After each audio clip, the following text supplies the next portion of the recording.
کو مسلمان پیدا کیا۔ شہزادہ داؤد اور قرآن مجید کی سورۃ نور کا آپس میں کیا تعلق ہے؟ شہزادہ داؤد، مقصود قادر شاہ اور دنیا بھر کے بحری ماہرین، یہ تینوں مختلف اکائیاں ہیں، یہ تینوں ایک دوسرے کو نہیں جانتے، لیکن سورۃ نور کی 40ویں آیت نے ان سب کو ایک دوسرے سے باندھ دیا۔ ٹائٹن ابدوز 18 جون کو کینیڈا کے علاقے نیو فاؤنڈ لینڈ سے 400 میل دور ڈوب گئی، لیکن یہ ڈوبتے ڈوبتے قرآن مجید کا ایک اور راز کھول گئی۔ اس نے دنیا کو حقانیت کی ایک اور مثال دے دی۔ شہزادہ داؤد پاکستان کے امیر ترین بزنس مین میں حسین داؤد کے شہزادے ہیں۔ حسین داؤد کھرب پتی ہیں۔ یہ بجلی، food and agriculture, petrochemical, chemical storage اور سولر انرجی، انفارمیشنل ٹیکنالوجی اور ڈیجیٹل شعبوں میں کاروبار کرتے ہیں۔ داؤد خاندان 100 سال سے کاروبار کر رہا ہے۔ یہ اینگرو کارپوریشن اور داؤد ہرکولس کے مالک ہیں۔ شہزادہ داؤد، ان کے بڑے صاحبزادے حسین داؤد کے 4 بچے ہیں۔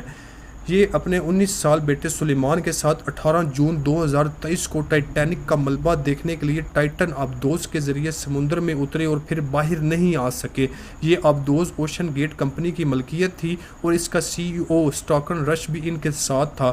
ابدوز میں 5 لوگوں کی گنجائش تھی اور اس میں 5 ہی لوگ تھے، 3 مسافر اور 2 عملے کے لوگ۔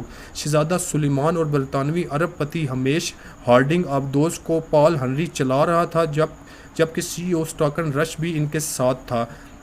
اوشن گیٹ 2021 سے ارب پتیوں کو سمندر کی تہہ میں 3300 میٹر نیچے ٹائٹینک کے ملبے کی سیر کرا رہی تھی۔ ٹائٹینک 1912 میں دنیا کا سب سے بڑا اور جدید بحری جہاز تھا۔ یہ جہاز اپنے پہلے سفر کے دوران ہی نیو فاؤنڈ لینڈ سے 400 ناٹیکل میل دور برف کے پہاڑ سے ٹکرا کر تباہ ہو گیا اور اس کا ملبہ 3500 میٹر گہرائی میں ڈوب گیا۔ 3500 میٹر گہرائی کچھ اس طرح ہی ہے کہ آپ کار میں سفر کر رہے ہیں اور آپ نے 4 کلومیٹر کا سفر طے کر لیا۔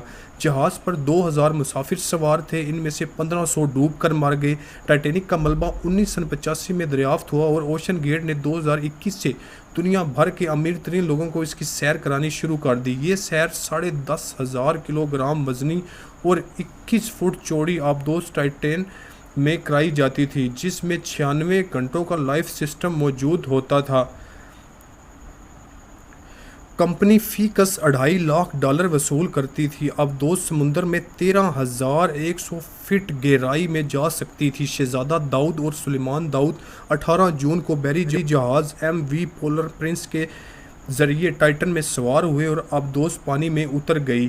1 گھنٹہ 45 منٹ بعد ابدوز کا کنٹرول روم سے رابطہ ٹوٹ گیا۔ امریکی بحریہ نے عین اس وقت اپنے لانگ رینج سونار سسٹم کے ذریعے پانی میں ایک دھماکے دار آواز سنی۔ امریکہ نے یہ سسٹم 1950 میں بحیرہ اوقیانوس میں روسی ابدوزوں سے بچنے کے لیے لگایا تھا۔ آج تک کی تحقیقات کے مطابق ابدوز 1.25 گھنٹے بعد پاتھولوجک زون میں دھماکے سے پھٹ گئی تھی۔ یہ زون 3000 میٹر کی گہرائی میں ہے۔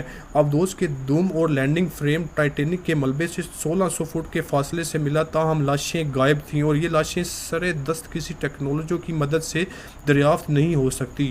کیوں نہیں ہو سکتی؟ ہمیں اس کے لیے مقصود قادر شاہ کی کہانی سننا لازم ہوگی۔ مقصود قادر شاہ پنجاب سول سروسز کے ملازمت تھے۔ ان کی بیگم گائنیکولوجسٹ تھی۔ بیگم صاحبہ ملازمت کے سلسلے میں بحرین گئی اور یہ بہت جلد شاہی خاندان کی ڈاکٹر بن گئی۔ 2012 میں مقصود قادر کی ٹرانسفر بحرین ایمبیسی میں ہو گئی۔ یہ وہاں کام کرتے رہے اور پھر انہوں نے ریٹائرمنٹ لے کر بحرین میں کاروبار شروع کر دیا۔ بیگم صاحبہ رائل ڈاکٹر ہیں اور مقصود قادر بزنس مین۔ اب ان کا شہزادہ داؤد کے ساتھ کیا تعلق ہے، ہمیں یہ جاننے کے لیے بحری ماہرین کی طرف جانا ہوگا۔ ٹائٹن میں بلینئر سوار تھے، چنانچہ پوری دنیا کی میڈیا نے یہ خبر اٹھا لی۔ دنیا جہاں کے بحری ماہرین نے سامنے آئے اور دنیا کو پہلی مرتبہ پتہ چلا سمندر میں تہ در تہ ویوز ہوتی ہیں، بحریں جنہیں ہم کہتے ہیں دوسرے لفظوں میں۔ ایک ویوز کے بعد دوسری ویوز اور دوسری کے بعد تیسری ویوز، اور یہ بحریں سمندر میں سناٹا اور اندھیرا کرتی چلی جاتی ہیں۔ بحروں کا باقاعدہ وزن بھی ہوتا ہے۔ سمندر کے بالائی پانی کا وزن 6.6 کلو گرام فی مربع انچ ہوتا ہے۔ ہر 10 میٹر بعد بحر تبدیل ہو جاتی ہے اور پانی کا وزن دگنا ہو جاتا ہے، یہاں تک کہ 3000 میٹر گہرائی میں جا کر پانی کا وزن دباؤ 300 گنا بڑھ جاتا ہے۔ سمندر میں 2 گھنٹے کی گہرائی میں سفر کے بعد پانی میں اندھیرے کے ایسے گہرے بادل چھا جاتے ہیں جنہیں لفظوں میں بیان نہیں کیا جا سکتا۔ کیونکہ یہ اندھیرا دنیا کے کسی مقام پر انسان کے تجربے میں نہیں آتا۔ بحر ماہرین اس اندھیرے کو پچ ڈارکنس